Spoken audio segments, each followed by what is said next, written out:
अकबर का साला बीरबल की बुद्धि और समस्या को भांप लेने की कला के कारण बादशाह उन्हें खूब पसंद करते थे। इसी कारण से दूसरे लोग बीरबल से उतना ही जलते थे। इन जलने वालों में से एक अकबर का साला भी था।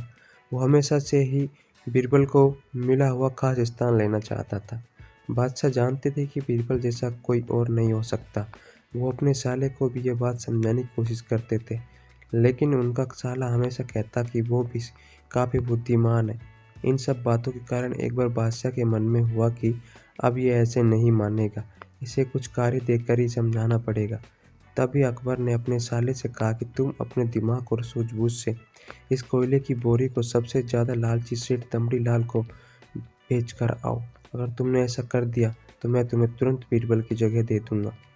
यह बात सुनकर अकबर का साला हैरान हुआ, लेकिन उसे बीरबल की जगह चाहिए थी। इसी सोच के साथ वो कोयले की बोरी लेकर सेठ के पास पहुंच गया। सेठ ऐसे ही किसी की बातों में आने वाला नहीं था, इसलिए उसने उसे खरीदने से मना कर दिया। अपना उदास चेहरा लेकर अकबर का साला महल लौट आया। उसने कहा कि मैं इसे नहीं बेच पाया। इतना सुनते ही बादशाह ने बीरबल को अपने पास बुलाया। उन्होंने अपने साले के सामने ही बीरबल से कहा, तुम्हें सेठ दमड़ी लाल को यह कोयले की बोरी बेचनी है। बादशाह का आदेश सुनने पर बीरबल ने कहा कि आप एक बोरी बेचने के लिए कह रहे हैं। मैं उस सेठ को एक कोयले का टुकड़ा ही 10,000 में बेच सकता हूँ। यह बात सुनकर अकबर का साला दंग रह गया। अकबर ने कहा, ठीक है, तुम एक ही कोयले का टुकड़ा बेच आओ। बादशाह का आदेश मिलते ही एक कोयले का टुकड़ा उठाकर बीरबल वहाँ से चले गए। उन्होंने सबसे पहले एक मलमल के कपड़े का कुर्ता अपने लिए सिलवाया, फिर उसे पहनकर अपने गले में हीरे मोती की माला डाल ली और महंगे दिखने वाले जूते भी पहन लिए।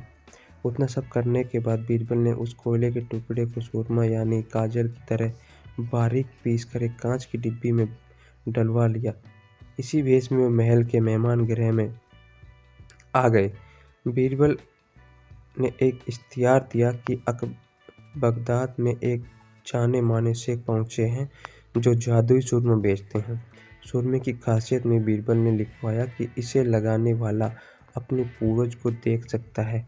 यदि पूर्वजों ने कोई धन छुपा कर रखा है तो उसका भी पता बता देंगे। इस इश्तिहार के सामने आते ही पूरे नगर में बीरबल के शेख रूप और चमत्कारी सुरमे की बात होने लगी। सेठ दमड़ी लाल तक भी यह बात पहुंची। उसके मन में हुआ, जरूर मेरे पूर्वज ने धन गाड़ रखा होगा, मुझे तुरंत शेख से संपर्क करना चाहिए। इतना सोचकर दमड़ीलाल शेख बने बीरबल के पास पहुंचा। बीरबल ने जानबूझकर उन्हें पहचाना नहीं। सेठ ने शेख से कहा कि मुझे चूरमा की डिब्बी चाहिए। शेख ने जवाब दिया, बिल्कुल लीजिए, लेकिन एक डिब्बी की कीमत 10,000 रुपये है। सेठ काफ़ी चालाक था। उसने शेख से कहा कि मैं पहले चूरमा आंखों पर लगाना चाहता हूँ, उसके बाद पूर्वजों के दिखने पर ही मैं 10,000 रुपये दूंगा। शेख बने बीरबल ने कहा कि ठीक है, आपको ऐसा करने की इजाज़त है, बस आपको सूरमे की जांच करने के लिए चौराहे पर चलना होगा। चमत्कारी सूरमे का करिश्मा देखने के लिए वहाँ लोगों की भीड़ लग गई। तब बीरबल बने शेख जोर जोर से कहने लगे, इस चमत्कारी सूरमे को सेठ जी लगाएंगे। अगर ये सेठ अपने माता पिता की औलाद है तो इन्हें सूरमा लगाते ही तुरंत पूर्वज नजर आएंगे। पूर्वज नहीं दिखे तो मतलब यह होगा कि वो अपने माता पिता की औलाद नहीं है। असली औलादों को ये सूरमा लगाने पर अपने पूर्वज नजर आते हैं। यह सब कहने के बाद शेख ने सेठ की आंखों पर सूरमा लगा दिया और कहा कि आंखें बंद कर लो। सेठ ने आंखें बंद की तो लेकिन उन्हें कोई भी नहीं दिखा। अब सेठ के मन में हुआ कि मैंने कह दिया कि मुझे कोई नहीं दिखा तो भारी अपमान हो जाएगा। इज्जत को बनाए रखने के लिए सेठ ने आंख खोली और कहा कि हाँ, मुझे अपने पूर्वज दिख गए। उसके बाद गुस्से से लाल सेठ ने बीरबल के हाथ में 10,000 रुपये थमा दिए। अब खुश होते हुए बीरबल महल चले गए। उन्होंने कहा कि लीजिए महाराज, एक कोयले के 10,000 रुपये, और सारा किस्सा सुना दिया। यह देखते ही बादशाह का साला मुंह बनाकर महल से चला गया। उसके बाद से उसने कभी भी बीरबल की जगह लेने की बात अकबर से नहीं की। दोस्तों, इस कहानी से किसी से ईर्ष्या नहीं करनी चाहिए और अपनी काबिलियत को साबित करने के लिए बुद्धि का उपयोग करना चाहिए।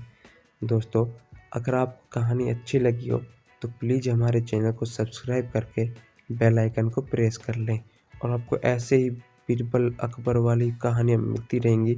बहुत मज़ेदार स्टोरी आपको हमारे चैनल पर मिलती रहेंगी। तो कृपया हमारे चैनल को सब्सक्राइब ज़रूर करें और हमें सपोर्ट करें। धन्यवाद।